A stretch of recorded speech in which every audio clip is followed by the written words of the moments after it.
So guys, what you just witnessed was the last time that this Freelander will ever drive under its own steam, diesel steam that is. I'm hoping it's not the last time it'll ever drive under its own steam, unless I completely cock up this upgrade that I'm doing. Sorry, conversion that I'm doing, upgrade. You decide. The next step, the next thing I'm about to do is to rip the diesel lump out of this thing. Hopefully flog it on for a few quid. And start the process of putting the electric motor into it. There's a lot of things that have to be sorted out to make that work. Some of which I'm not even aware of yet. Possibly if I was aware of all the things that I'm going to have to do, I mightn't even start. But I've come this far. I have proven that I can drive the Nissan Leaf motor using the Nissan Leaf inverter. Admittedly only on the bench, but the theory is that if it's working on the bench, I should be able to get it to work in the car. And so that's what I'm going to try and do. So this beastie will never again drive under diesel power. In some ways I'm quite sad about that. In some ways I'm quite sad about the thing, what I'm about to do with this thing, because we've been through a lot together. I spent many happy stroke unhappy stroke, whatever way you want to put it, or rebuilding the back corner of this thing using body fillers. That was all rebuilt and resprayed. Not particularly well, but well enough that you'd have to be looking for it to see it. And the clutch was pretty well shot when I got this car. I knew that when I bought it, so I knew I was going to have to change a clutch, and I did that. And that took a full weekend, so we've spent some time together in this garage. And it looks like we're going to spend a lot more together. So, well, the car's not worth anything, so it's not going to be any big loss if we do this and it turns out to be a little rubbish and doesn't work. I'm not going to do a big long time lapse of me stripping down the Freelander. I'm sure none of you are interested in that. But what I will do is bring it back every now and again when I have different bits done. The front off and just different steps, engine out, whatever. And I'll probably take a few photographs along the way. So anyway, that's the very last ever time that engine will run in this car. Well, that was a bit of a ball ache. Getting the front bumper off was a bit of a pain, mostly because of rusted screws. I don't know why they thought that plastic parts should be held on with screws, but yeah, every single one of them was completely rotten and had to have a little cut put into them with Mr. Grinder and then unscrewed with a flathead. Well, the ones that would unscrew, that is, and the other ones just had to be wrenched out or cut out. So we've got, yeah, yeah. What? Where did that come from? All of that was up in under the liner, the inner liner. As you can see, it's kind of rusty in there and still very dirty and dusty. As you can hear, I'm choking on it. But all of that, there must be 3 or 4 kilos worth of mud was kicked in around here.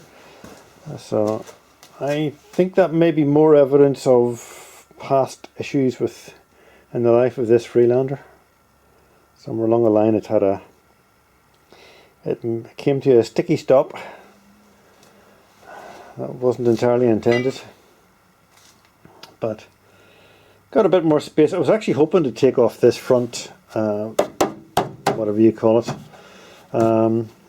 panel I was hoping to take off the whole front if I could, to make it easier to get the engine in and out. I've seen other cars where you can do that. This one, sadly, you can't. It's all welded in.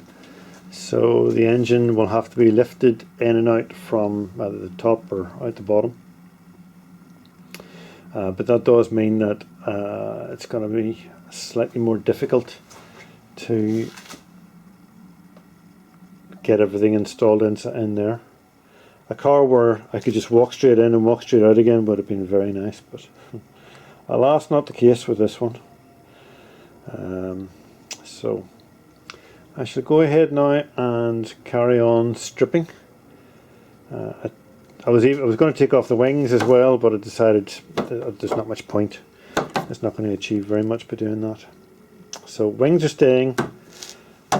This part can't be taken off, and basically start stripping out the rest of it from here. Quick change of plan. Decided to take the wings off after all, if for no other reason than to see just how solid it is under here. I think it's alright. I think it's solid enough. It's just surface rust.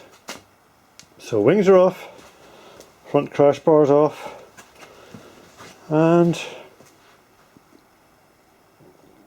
that's about all I've done so far. Stashed all the bits behind the garage, behind my shed. Thankfully I've got somewhere to hide them. Stop she who must be a bed from giving off. So that's what is under the wings and front bumper and lights of a Landrover Freelander. Not a lot to see. What do you think, guys? Spray the whole thing, the whole car, in truck bed paint? It's a thought. Turn it into a real rough off-roader. Freelanders are okay off-road, but not brilliant, it has to be said. The lack of a locking diff either side is a big issue. The center diff kind of locks whenever you spin the wheels, because there's a thing in it called a VCU, a viscous coupling unit, which I'll just show it to you. The VCU is that beastie, if I can get my finger in the way, just there, and that is full of fluid, and when the wheels are spinning or turning slowly, and the difference between the front axle and the back axle is small, that will allow the front and rear prop shafts to spin at different speeds. But as soon as the speed goes up, that kind of locks solid and puts the drive to the back wheels. That's how it works. That's how the four-wheel drive system in a Freelander works. And that beastie there is the reason why many Freelanders have wrecked rear diff and or front reduction system, or it's called an IRD, intermediate reduction drive. That thing stiffens to the point where it doesn't flex anymore. It doesn't allow the front and the back props to turn at different speeds, and when that happens, the rear diff goes bang and the IRD goes bang.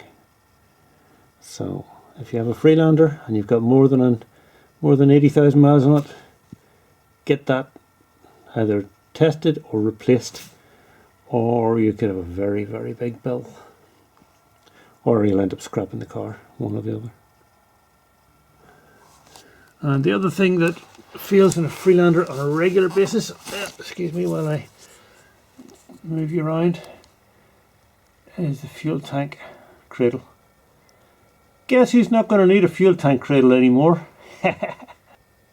That's going to be coming away, and the fuel tank will be coming away, and the whole lot will be replaced with batteries. At least that's the plan. Alright, that's the cunning plan. Watch this space, but don't hold your breath waiting. I don't do anything fast. certainly not when it comes to this. And as far as getting this engine out is concerned, I don't know where to start. But I'll just take it bit by bit and slowly it'll eventually come out. So I'm really no expert in this, but I'm guessing my first job in this project is to get rid of the prop shaft, or just disconnect the prop shaft at the front, and then take off the IRD, which is the device that the prop shaft bolts to. And to do that, we have to take off the lower tie bars, lower tie bar, which is about here somewhere. Take that off. I might even drop the whole front subframe. I think that might be the handiest way to do this. But yeah, that's where I'm starting. For right or for wrong, that's where I'm starting. Oh well, this is all a bit of fun.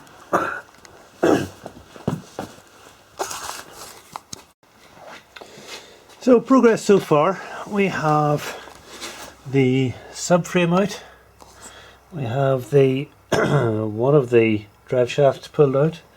Just to pull the other one out should be fairly simple, and hung up by bungees and bits of metal. We have coolant drained. We've unplugged the engine loom, so it's no longer connected to the car. And what else have we done? Not much else. Battery's out. Battery and battery box are both out. So I guess it's just a matter of going around disconnecting all the different bits, and then what I plan to do is to lower the car low enough that, or high enough that I can get the engine hoist under it, but low enough that I can get the engine up out of the engine bay, taking into account the space I have available. Probably first thing tomorrow the bonnet will be coming off, and yeah, like I say, I'll probably start, now that I've got most of the work done under the car, I can lower it back down again. I have it jacked up fairly high, as you can see on these axle stands, so it's sitting quite high. So I'll get it lowered, start disconnecting all the different bits. Oh yes, I forgot to say, I have the prop shaft off. I don't know if you can, how well you can see that, but the prop shaft is off and tied off to one side, and various different bits and pieces unbolted from underneath. But nothing, no great amounts done. I just spend a couple hours a night. We're pottering away, not really in any mad hurry. The update is, the news is, we have the engine out, as you can see. We have the rods all out. I still have the piping in for the aircon. That might get reinstated, I don't know.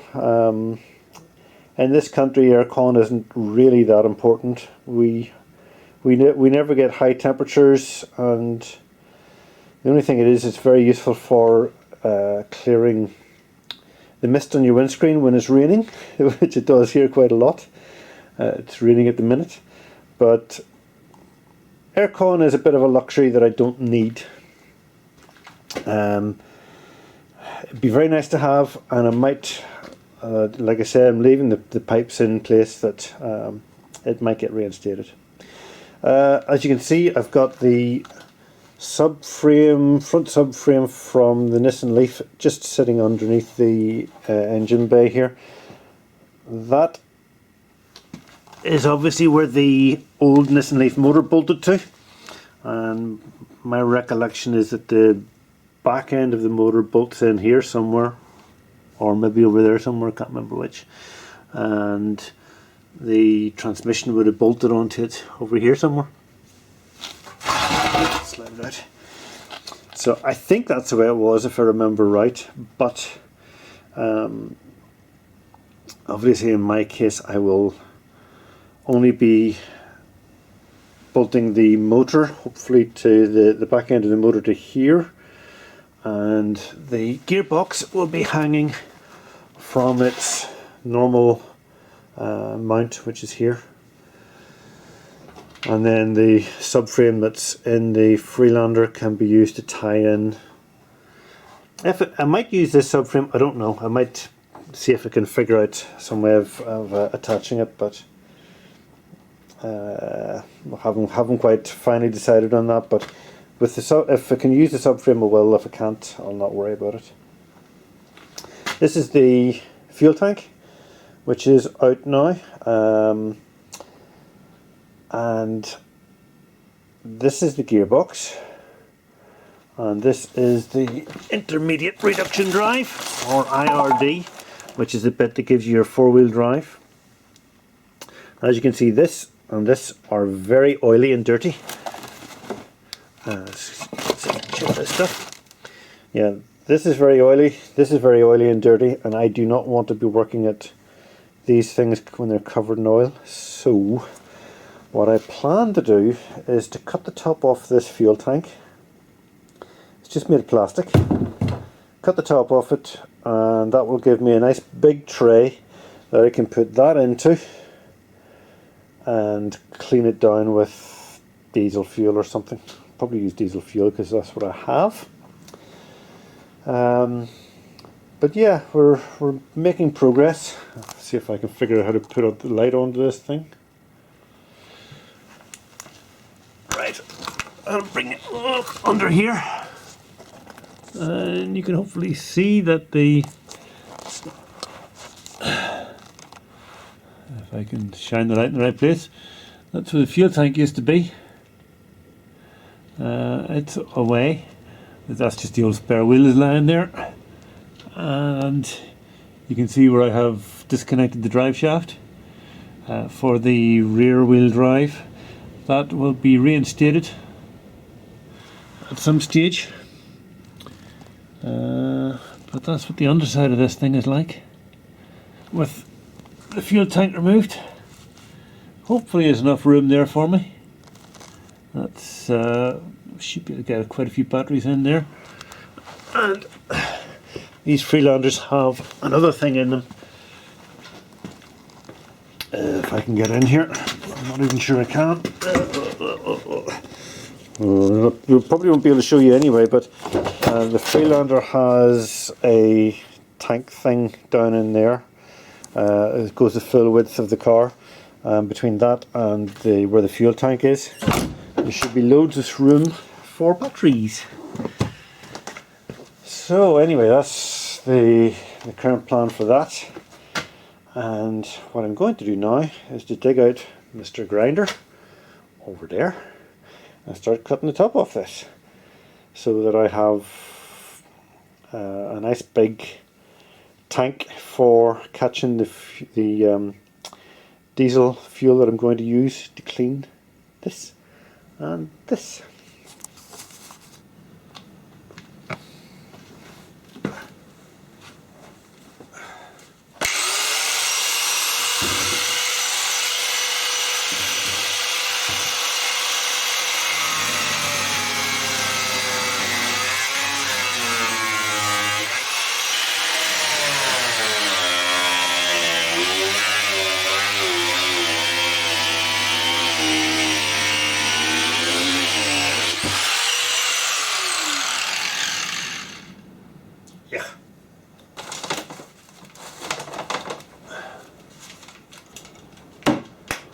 Plan B.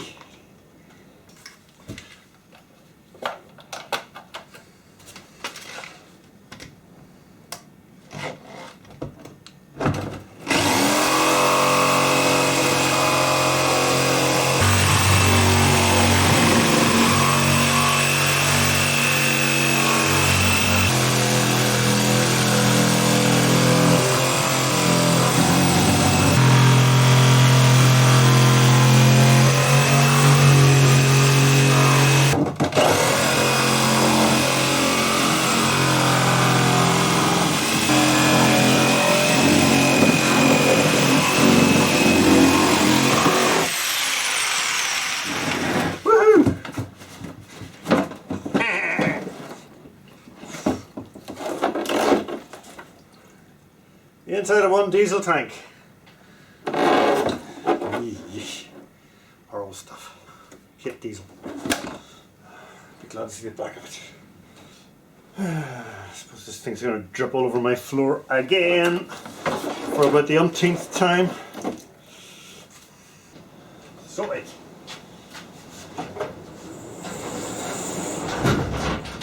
So.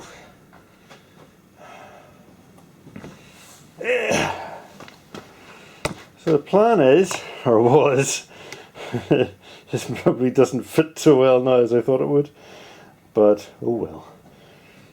Take that beastie there, put it into there and start cleaning it. Let's see how this goes.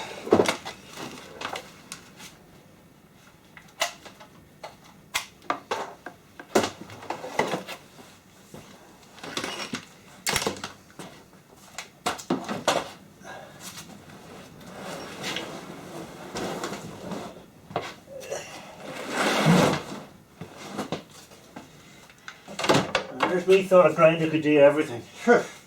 And there's no use for cutting plastic. Who knew?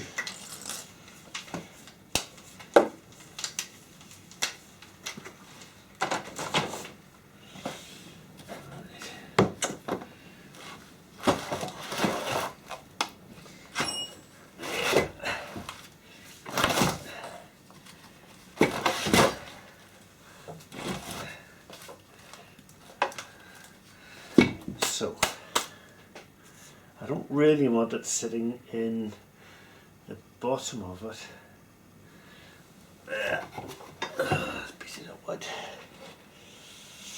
Put some lumps of wood in there to hold it, I think.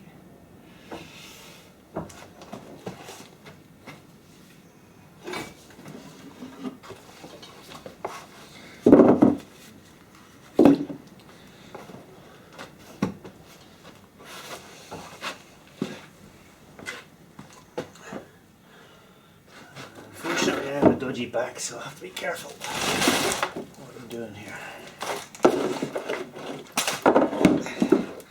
There you go. Solid! Now I can start cleaning it. This is going to get in tears, isn't it? I just know it is. Ah, well.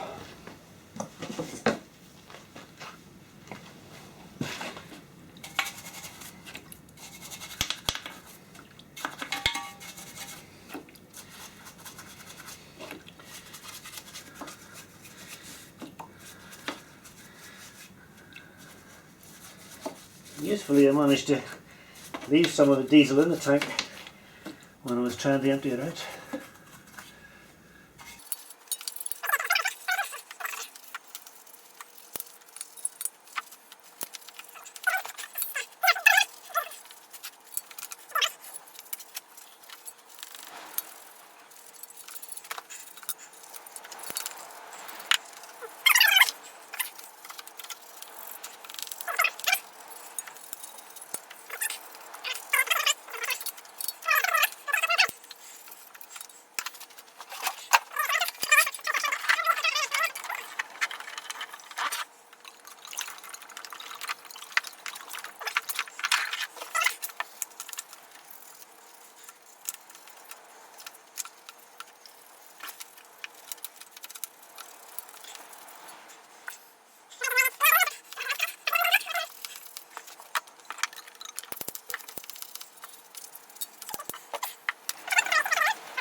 That'll do, pig. That'll do.